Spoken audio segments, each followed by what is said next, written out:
Bueno, continuamos entonces, muchachos. Aproveché para darles el receso porque tenía por allí que atender una persona de coordinación, pero ya está resuelto el asunto, ya pasaron los 5 minutos. Vamos entonces a continuar. Eh, este hecho de que se toman los elementos como unidades, o sea, por cada bus, nos permite aislar las velocidades de transferencia al dispositivo más lento de cada bus y no al más lento de todos los buses. Una de las características más importantes de esta arquitectura de alta velocidad es que permite mejorar buses a través de lo que es la compatibilidad hacia atrás, es decir, manteniendo el correcto funcionamiento de dispositivos antiguos y lentos con nuevos más rápidos y eficaces, manteniendo los buses de expansión o incluso los de alta velocidad y modificando el bus del sistema o el bus local. Se pueden mejorar las comunicaciones de microprocesador memoria, permitiendo así seguir utilizando, por ejemplo, antiguos discos duros con toda su importante información. ¿Cuál es entonces la estructura del bus del sistema?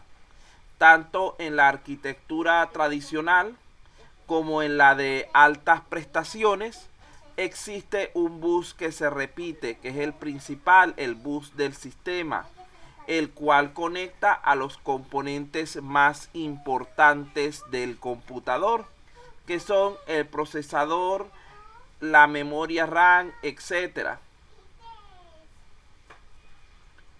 Por lo que es un bus de muy altas prestaciones, a través del cual la información circula por medio de señales eléctricas adecuadas. Vamos a ver entonces las diferentes líneas que conforman la estructura de un bus. Aquí tenemos la primera, lo que es las líneas, los hilos de datos. Vean que tenemos aquí las líneas de bus del sistema, que se conocen como líneas de datos, están encargadas de proporcionar un camino para transmitir la información entre los dispositivos conectados al bus. En un bus tradicional están compuestas por lo general por 8, 16 o 32 hilos. En los de alto rendimiento pueden llegar a tener 64, 128 o 256 hilos. Esta cantidad de hilos que posee un bus es a lo que llamamos la anchura del bus de datos, puesto que cada línea de información solo puede transportar un bit a la vez. El número de líneas determina cuántos bits se pueden transferir al mismo tiempo. Es decir, mientras más líneas tengamos disponibles, más información podemos enviar a la vez. La anchura del bus es entonces un factor clave para determinar el rendimiento del sistema. Por ejemplo, si el bus de datos tiene una anchura de 8 bits, las instrucciones de 16 bits, entonces el CPU debe acceder al módulo de memoria 2 veces por cada ciclo de instrucción, lo cual reduce a la mitad su velocidad de procesamiento de si el bus fuera de un ancho de 16 en vez de 8. Además, en los computadores actuales, el bus de datos se optimiza por lo general al tamaño de la palabra, de acuerdo al tipo de datos que el procesador necesita para su óptimo funcionamiento, lo que nos permite tener una referencia importante acerca de las prestaciones de las unidades de sistema. En segundo lugar,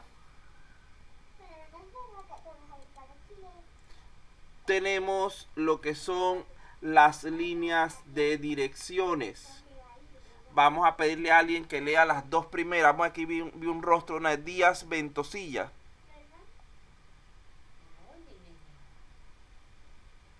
Buenas noches, profesor. Buenas noches, por favor léame solo las dos primeras. Se utilizan para designar el origen o el destino del dato situado en el bus de datos. La anchura del bus de direcciones determina la máxima capacidad de memoria física que se podría instalar en un sistema computacional. Muy bien. Entonces allí tenemos dos características importantes del bus de direcciones. Muy bien, gracias, felicitaciones. Jorge Rojas Cisneros. ¿Tendrá audio?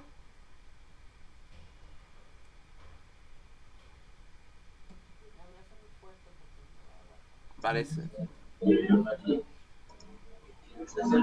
Buenas noches.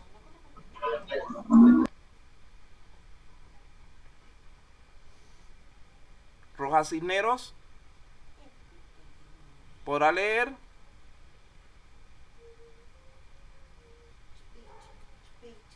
El que no pueda leer, que lo llame, que tenga problemas con lo que es el micrófono, por favor avíselo por el chat. Voy a asumir que tiene el micrófono malo o que está, no sé, durmiendo porque no contesta. Canales.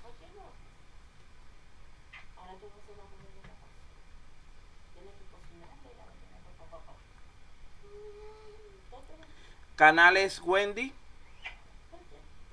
¿Tendrá audio?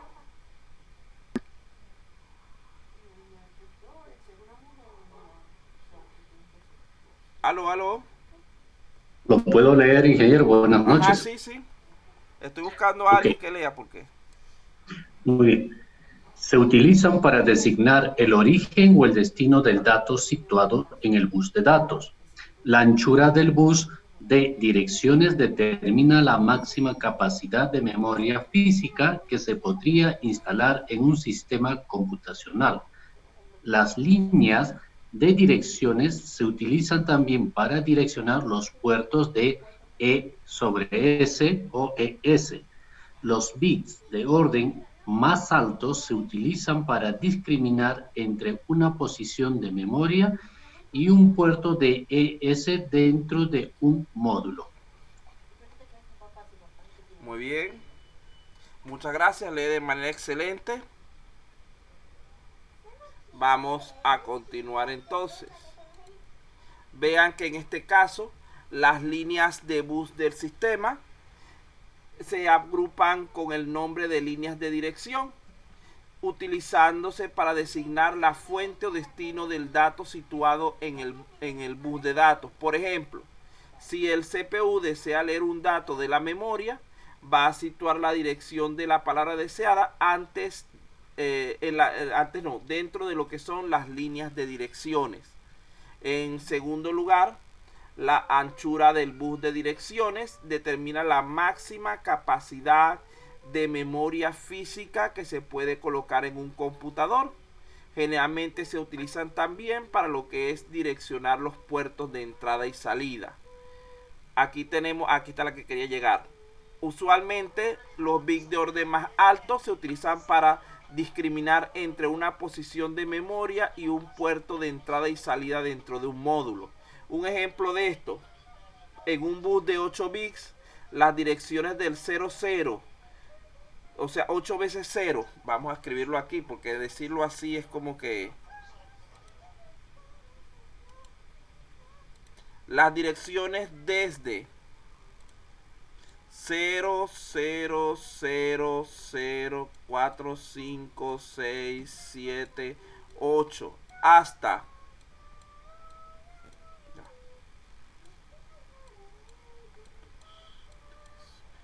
4, 5, 6, 7. Ahí está. Harían referencia a las posiciones dentro del módulo de memoria con 128 palabras de memoria. Recuerden que con 8 bits podemos tener 256 posiciones diferentes. Entonces decimos que las primeras 128 entre este punto y este punto harían referencia a la memoria. y las restantes desde este punto 1, 2, 3, 4, 5, 6, 7 hasta este punto, hasta el 255, 2, 3, 4, 5, 6, 7, 8. Van a designar a los dispositivos de entrada y salida. Esa es una manera fácil o una manera conveniente que se ha establecido para identificar a qué tipo de elemento estamos haciendo referencias solamente con ver el código.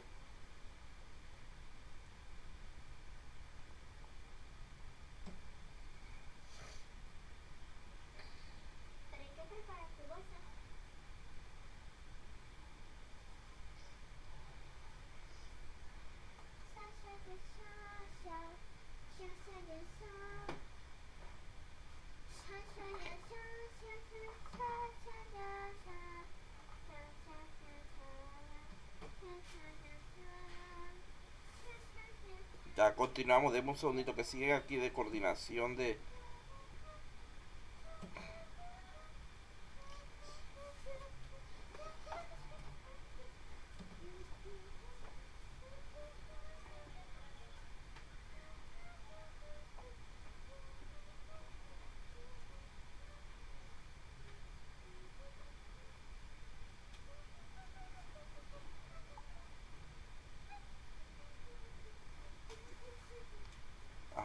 Continuamos entonces. Déjame borrar esto y volver a subir el PowerPoint. Bueno, en cuanto a lo que es las líneas de control, se utilizan para gestionar el acceso y el uso adecuado de las líneas de datos y líneas de direcciones, ya que estas son compartidas por todos los componentes. Debe existir una forma de administrarlas correctamente, siendo esta la función de las líneas de control. A diferencia de las líneas de datos y direcciones, las líneas de un bus dedicadas al control no tienen ningún tipo de repercusión directa en lo que es la eficiencia de la máquina. El número de líneas de control es simplemente el que tiene que ser, es decir, exactamente las mínimas necesarias para que se cumpla con su cometido.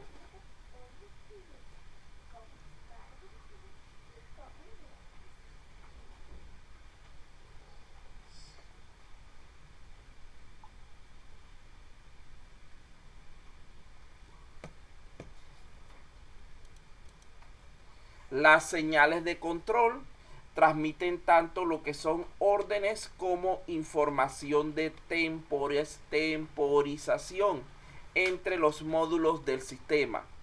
Para hacernos una idea de qué tipo de información se transmite en el bus de control, vamos a ver algunos ejemplos de las señales válidas. Aquí tenemos varios ejemplos de señales que puede utilizar lo que es el bus de control.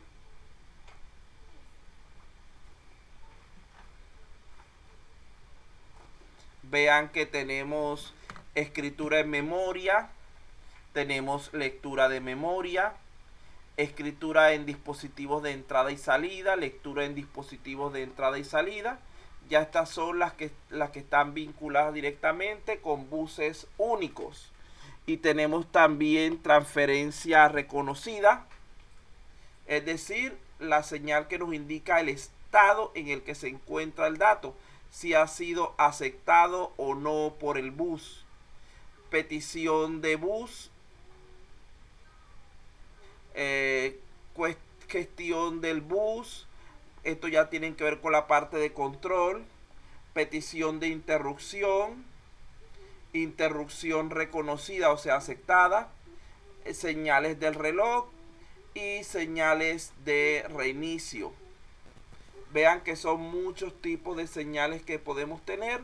No vamos a dedicarnos a explicarlas de una en una, tampoco se las voy a poner así de una en lo que es el examen, pero sí debemos conocer al menos de su existencia. Dos que sí son importantes de tener en cuenta son la información de temporización, que es la que tiene que ver con el reloj, la cual indica la validez de los datos y las direcciones, permitiendo sincronizar las operaciones, y lo que son las diferentes órdenes. Este tipo de señales especifican las operaciones que se van a realizar. Si lo vemos así, realmente serían dos tipos de señales principales: los que son de tipo orden, que serían casi todos estos y más este, y lo que es los de tipo temporizador, que sería este que está aquí, que es propiamente la señal principal de control que nos permite la sincronización de las operaciones. De aquí tenemos que hacer referencia a lo que son los buses de expansión o buses de entrada y salida. Estos sirven como medio para ampliar el alcance del computador al permitir conectarlo con dispositivos periféricos y externos. Como estos pueden ser de diferente índole y características, la industria de desarrollo de computadores ha creado varios estándares que sirven como especificaciones técnicas para los fabricantes de dichos componentes y para los fabricantes de computadores. Un estándar va a asegurar al diseñador del computador que los periféricos que él necesite implementar posteriormente en su equipo estén disponibles para la nueva máquina, y va a asegurar al fabricante de periféricos que los usuarios serán capaces de aprovechar los dispositivos en sus nuevos equipos. Recuerden que, imagínense, si nosotros creáramos un computador y ningún periférico le sirviera, ese computador terminaría en la basura. Y si creamos un periférico y es incompatible con todos los computadores, también va para la basura. Entonces, a eso es a lo que se refiere, a que deben haber estándares comunes que permitan que los periféricos se comuniquen adecuadamente con el computador y viceversa.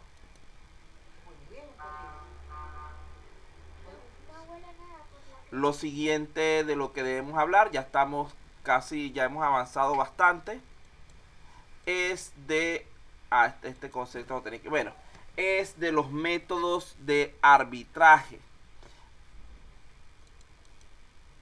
Debido a que en un momento dado el bus solamente puede ser usado por un único dispositivo, debe existir algún mecanismo para decidir quién se va a apoderar de el bus en ese momento. Todos los métodos que existen se pueden agrupar en dos categorías generales, las cuales son el arbitraje centralizado y el arbitraje distribuido. Cuando hablamos del arbitraje centralizado, decimos que una parte del hardware, denominada controlador del bus, se encarga de decidir el uso del bus en cada momento. Este dispositivo puede ser un módulo separado o puede estar incorporado al procesador. Entonces hay un único componente del sistema que se va a encargar de decidir a quién le da la potestad del uso de los recursos en cada momento. Cuando hablamos del arbitraje distribuido, en este esquema no existe el controlador centralizado del cual hablamos antes. En su lugar, cada dispositivo que hace uso del bus tiene que tener incorporada la lógica necesaria para poder interactuar con los demás dispositivos del sistema y decidir de mutuo acuerdo quién hará uso de los recursos del bus primero. En cualquiera de los dos casos, lo que se busca es que se decida quién va a tener posesión del bus en un momento dado. bien sea el procesador, bien sea algún módulo de entrada de salida o bien sea la memoria. A esto se le denomina entonces el maestro del bus, que es el elemento que tiene el control de ese elemento al momento. El maestro del bus establecerá una comunicación con otro u otros dispositivos, bien sea a través de la lectura o escritura. A este dispositivo que complementa la comunicación lo llamaremos esclavo. Entonces vean que es un sistema de tipo maestro-esclavo. Cuando yo tengo el control del bus, los demás que se comuniquen conmigo para enviar o recibir información son los esclavos y yo soy el maestro.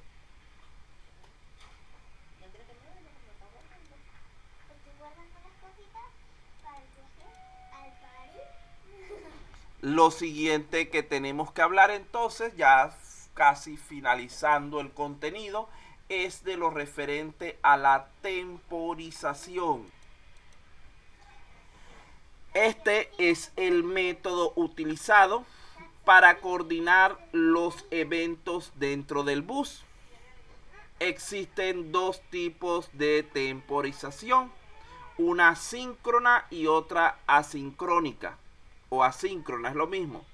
Todos los eventos del bus que se rigen por la metodología síncrona están controlados por lo que es el reloj del computador, donde una de las líneas del bus transmite continuamente una señal de reloj, lo cual es simplemente una secuencia de unos y ceros, la cual puede ser leída por todos los dispositivos conectados al bus.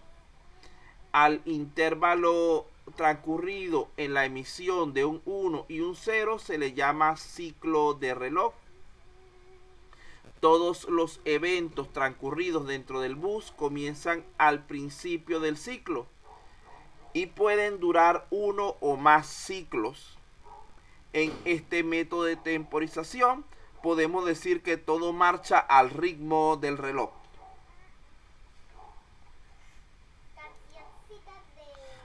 Por otro lado, en contraposición, tenemos la temporización asíncrona. En este modelo, los eventos no se rigen por la línea del reloj. En general, todo evento para esta metodología es disparada por el evento anterior. El procesador pone en el bus de direcciones la ubicación a ser leída y el bus de control la línea correspondiente a la señal de la lectura. Luego de un breve tiempo, para que las señales eléctricas se estabilicen, se manda una señal de sincronización maestra, indicando que hay varias señales válidas en el bus de dirección y de control. El módulo correspondiente reconoce su dirección y pone el dato solicitado en el bus de datos, emitiendo una señal de sincronización esclava por el bus de control, indicando las señales del bus de datos que la información es válida. Vean que en este esquema, quien controla precisamente lo que es el funcionamiento sería el procesador. En el esquema anterior lo controlaba el reloj. La temporización síncrona es más fácil de implementar y de comprobar, pero tiene la debilidad de que es menos flexible. Por ejemplo, en el caso de que hubieran varios dispositivos conectados al bus de distintas velocidades, todos tendrían que funcionar a la velocidad del reloj. Si hay uno más rápido, este tendrá que bajar su velocidad. Si hay uno más lento, tendrán que esperar por él. En cambio, en el modelo asíncrono, cada dispositivo funciona a su propia velocidad En el mismo bus se trabajaría a distintas velocidades y cada transferencia se haría con la velocidad óptima de sus dos partes, es decir, tanto del maestro como del esclavo.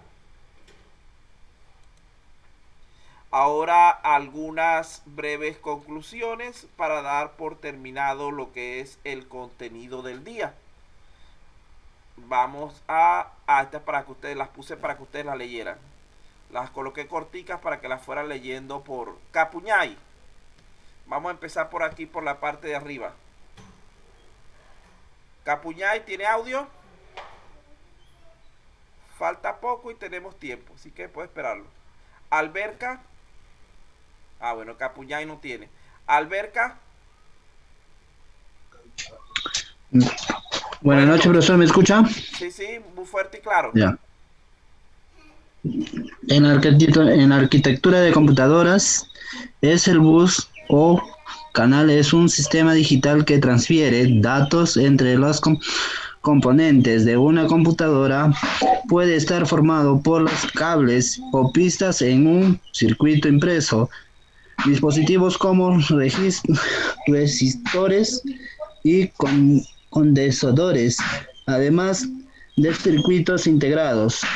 Muy bien, leyó bastante bien. Dígame qué entendió de ese fragmento en una línea. Usted mismo, Alberca. ¿Cómo dice el profesor? Dígame en pocas palabras qué entendió de lo que leyó.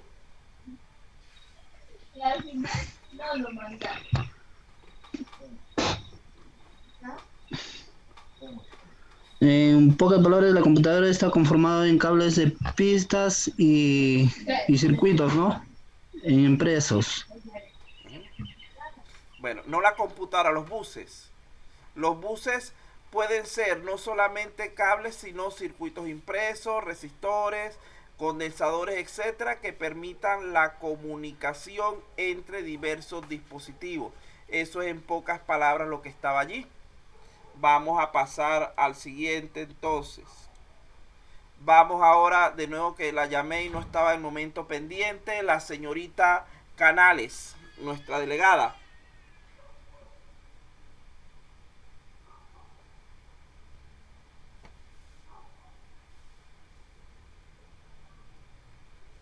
Señorita Canales, ¿tiene audio? Ah, no tiene audio, una lástima. Ya el señor Díaz Ventosilla leyó. El señor Rojas Cisnero creo que me dijo que no tenía audio. El señor Julca.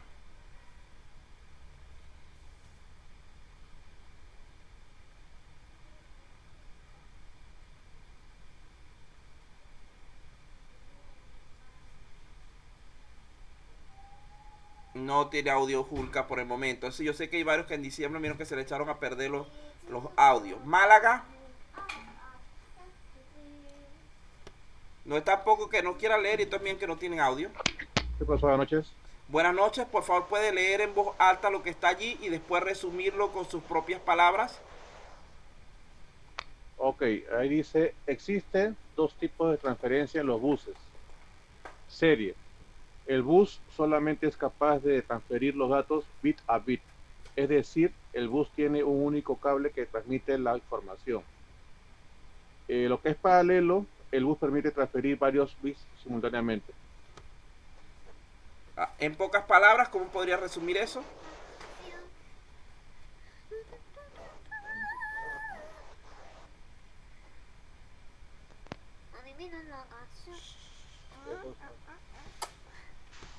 Datos simples y varios datos.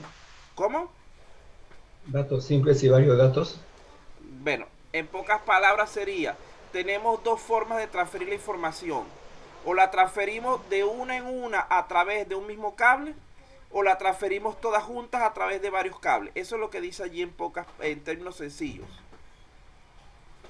Sí, sí. Palabras sencillas, no quiero que se complique mucho, lo que quiero ver si entendieron un poco. Vamos entonces con la siguiente persona por aquí. Gracias, señor Málaga. Obando leyó. Creo que sí. Sí, pero no tengo ningún problema, profesora. Ah, bueno, si quiere volver a participar, mejor todavía. Lea eso y me dice qué entendió de allí. Ya, contame. Claro. Aunque a primera vista parece mucho más eficiente la transferencia en paralelo, esta presenta inconvenientes. La frecuencia de relojes en el bus paralelo tiene que ser más reducida. La longitud de los cables que forman el bus está limitada por las posibles interferencias, el ruido y los retardos de la señal. Concluyendo, se debe evitar las posibles interferencias, ¿no? Sujeta a la longitud de los cables. Profesor, ¿y en eso qué significa? Cuando la longitud de los cables no pueden estar aislados de las posibles interferencias. No. Vean que estamos hablando de los cables internos del bus de la computadora. Esos cables no tienen tanto aislamiento como tienen otros. Allí lo que estamos diciendo en pocas palabras es que aunque pareciera que el bus en paralelo es mejor que el de serie porque él transfiere varios datos a la vez, realmente no lo es. ¿Por qué? Porque el bus en paralelo es más lento debido a la cantidad de señales que tienen que ir sincronizadas a la vez. Y el cable tiene que ser más corto. En el caso de los buses en serie, podemos utilizarlos para construir cables mucho más largos. Recuerden que por lo general, mientras más largo es el cable, hay mayor interferencia. Debido a las propiedades eléctricas, donde dicen que la resistencia de un conductor está definida por su longitud y su diámetro. En este caso, recuerden que tenemos que colocar en ese bus la posibilidad de que tenga varios cablecitos unidos para poder mandar varias señales al mismo tiempo. Eso nos aumentaría desde cierto punto de vista el diámetro de ese bus y nos haría tener que hacerlo más corto para poder evitar esas interferencias eléctricas. Profesor, ¿y cómo se manifiestan esas interferencias? Menor velocidad de transferencia, pérdida de datos, etcétera.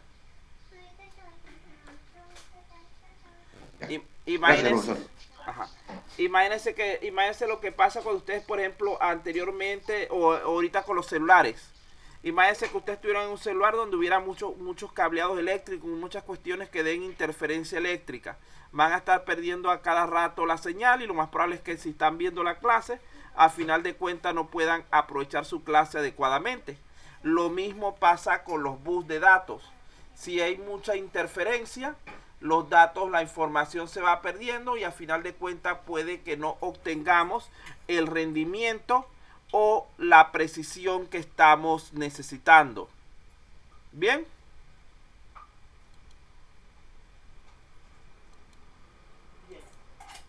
No dijeron nada, vamos a asumirlo como bien. Pasos Ramos.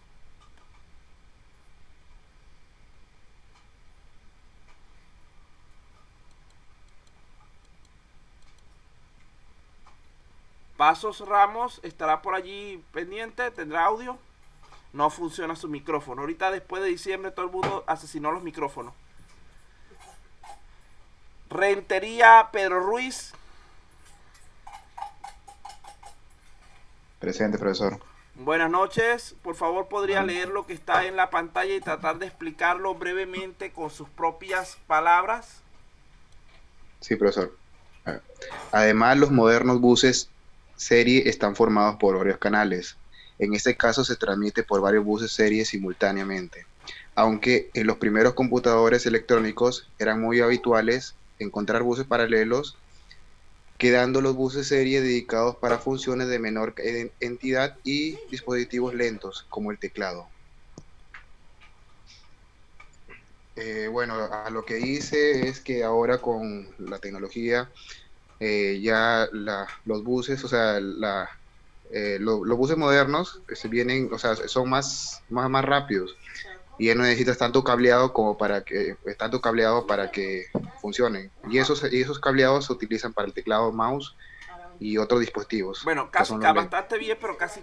Ahí lo que está diciéndote es que con la tecnología actual, los buses de serie son mejores que los de paralelo, por una parte. ¿Por qué? Porque están usando una tecnología de multiplexación que permite que manden varias señales a la vez por el mismo cable, y esto aumenta bastante su rendimiento. Anteriormente, en los computadores viejos, se prefería usar los buses paralelos por ese pensamiento de que era mucho más rápido mandar varias cosas a la vez que mandarlas de uno en uno. Pero las nuevas tecnologías han roto esa barrera. Y vean que daban como ejemplo que los buses de tipo paralelo eran usados para los dispositivos más lentos, en este caso el teclado. El teclado es el dispositivo, podríamos decir, más lento que tiene el computador, porque depende realmente de la velocidad de escritura de la persona. ¿Cuántas letras puede escribir usted? ¿Cuántas palabras pueden escribir ustedes por minuto? ¿20 palabras? Creo que 20 palabras sería bastante rápido. Pero vamos a subir 20 palabras, 100 caracteres en un minuto. Es decir, menos de 2 caracteres por segundo. Y vean que la velocidad, por ejemplo, del procesador son 3 billones de operaciones por segundo. Vean la enorme diferencia en cuanto a la velocidad que tienen esos dos dispositivos. Uno porque depende del ser humano y el otro porque es el más rápido del computador. Entonces por eso era que se utilizaban en ese caso los dispositivos en serie, porque pensaban que eso era tan lento que podía ir un carácter tras del otro por la baja velocidad de la persona. Muy bien, felicitaciones a la persona que leyó, creo que fue el señor Rentería. Vamos a continuar, nos falta poquito solamente, nos faltan creo que 4 nada más. ¿Quién viene después de Rentería? Ya Picoy acaba de leer, Piro también me acuerdo que leyó. Ramos Salas.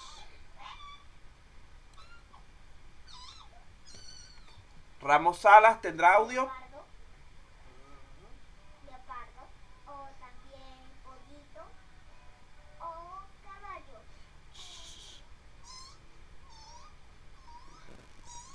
Ramos Salas.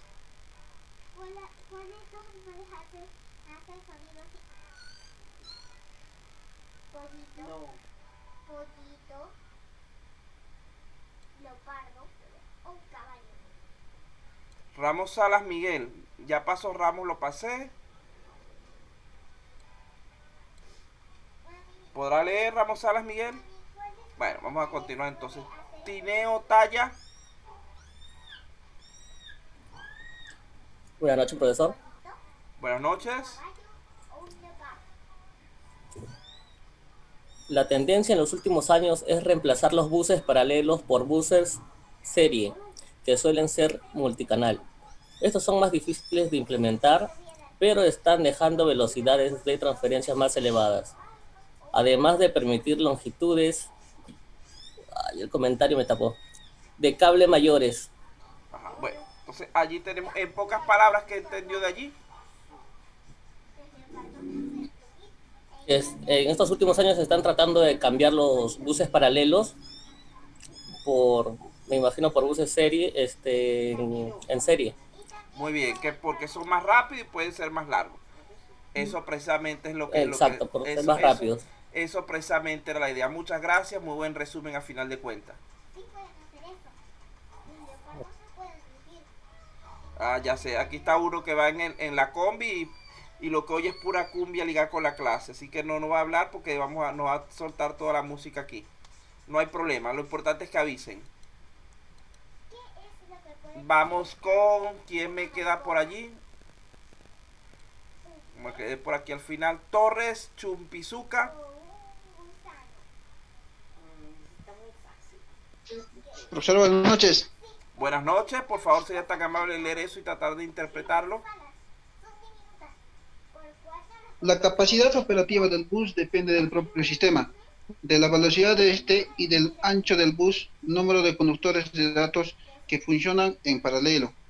El tipo de bus que incorpora un ordenador afecta directamente la velocidad del mismo. Ajá. ¿Qué podría decir? Habla de la capacidad operativa del bus. En este caso depende del sistema. Yo lo que le entiendo es que debe depender, la velocidad depende del sistema que utiliza. Y el ancho de bus más. Ajá. En pocas palabras, mientras mejor el bus, más rápido el sistema. Es lo que he dicho allí en ese fragmento. Muy bien, gracias. Vilches Falen. Gracias, profesor. Profesor, y ahí, por ejemplo, en el tema de los buses se puede utilizar entre 16, 32, 64 y 128 o más bits, ¿no? Sí, es que eso va a depender. Tú, por ejemplo, no les puedes montar a una computadora vieja un bus que no sea compatible. Lo que pasa es que por eso es que se van diseñando nuevos sistemas con nuevos buses y nuevas cuestiones, para ir mejorando el rendimiento y para ir vendiéndote cada vez un computador nuevo. A ver, listo, profesor. Vamos aquí ahora con... Ajá. Alguien voluntariamente, para no volver a empezar a llamar. Alguien voluntariamente que lea penúltima pantalla. Profesor. Muy bien, gracias. El bus se caracteriza por el número y la disposición de sus líneas. Cada una de ellas es capaz de transmitir un bit, que es la unidad mínima de transmisión de la información. En los primeros PCs el bus era de 8 bits, es decir, solamente tenían 8 líneas de datos. En la actualidad los buses que se utilizan pueden ser de 16, 32, 64, 128 o más bits. ¿Qué implicaría eso? ¿Cómo podría usted interpretar eso? Esa diferencia que hay más bits en el bus actualmente, ¿en qué beneficiaría a lo que es el computador? Es más rápido transmitir una información. Claro, hay más disponibilidad de líneas para poder transmitir, manipular lo que es la información, y al haber más disponibilidad van a haber menos choques, va a poder transmitirse más rápido. Imagínense ustedes, por ejemplo, que tuviéramos que vaciar una piscina de agua y resulta ser que tuviéramos un solo envase y tuvieran que pasárselo en una fila entre todos para ir llevando el agua desde el sitio de la piscina hasta donde se va a desechar. Eso sería bastante lento, pero si en vez de tener un envase y una fila tenemos 4, 8, 20 filas, sería mucho más rápido el proceso. Esa es más o menos la equivalencia de lo que acabamos de decir. Vamos entonces a ver la última lectura. ¿Quién cierra con broche de oro? El que quiera. Ay, pues un bebé o un gato. Última lectura, un voluntario que quiera cerrar el tema. Profesor, ¿yo lo puedo terminar? Sí, claro, estoy siendo un voluntario. El número de bits que circulan define el número de líneas de que dispone el ordenador para transmitir la información de un componente a otro. Son como los carriles de una autopista. Cuanto más carriles haya, más vehículos podrán circular por ella a la vez. También es muy importante la velocidad con la que estos bits circulan por el bus. Esta velocidad se mide en megahercios y ella depende del rendimiento global del equipo. Muy bien. ¿Qué entendió usted allí para terminar? Si una computadora tiene más buses, el equipo será más veloz, el sistema. Incluso lo compara con los carriles de una autopista, que si una autopista es grande va a haber más vehículos circulando. Eso, y más personas van a poder llegar a su casa más rápido. Sí. Entonces, muy bien. Vean que inclusive la parte de la velocidad propiamente del bus no la nombran mucho, sino la cantidad de carriles. ¿Por qué? Porque generalmente los buses son elementos de muy alta velocidad, donde los dispositivos que están conectados a ellos no lo son tanto. Es como que imagínense que ustedes estuvieran en una supercarretera donde el límite de velocidad fuera 300 kilómetros por hora, por inventar un número. Y resulta ser que los automóviles que la recorren, lo máximo que puedan llegar sea a 150. Fíjense que en ese caso, a pesar de que no tienen esa limitación de velocidad, pueden circular más rápido, pero las mismas características de los elementos que tienen que gestionar limita la velocidad del sistema. Eso es más o menos lo que se quiso decir ahí. Por eso es que ven que siempre no se habla la velocidad del bus, sino se habla la cantidad de líneas de comunicación que tiene ese bus. ¿Por qué? Porque prácticamente la velocidad del bus es cercana a la velocidad del procesador, que es el dispositivo más rápido. Y el sistema cuenta con muchísimos dispositivos que son más lentos. Entonces lo que hay que hacer es tratar de crear más líneas de comunicación para que puedan circular varios al mismo tiempo y así acelerar los procesos. Bueno, muchachos, estamos unos minutos temprano, pero con esto hemos concluido con lo que es la teoría del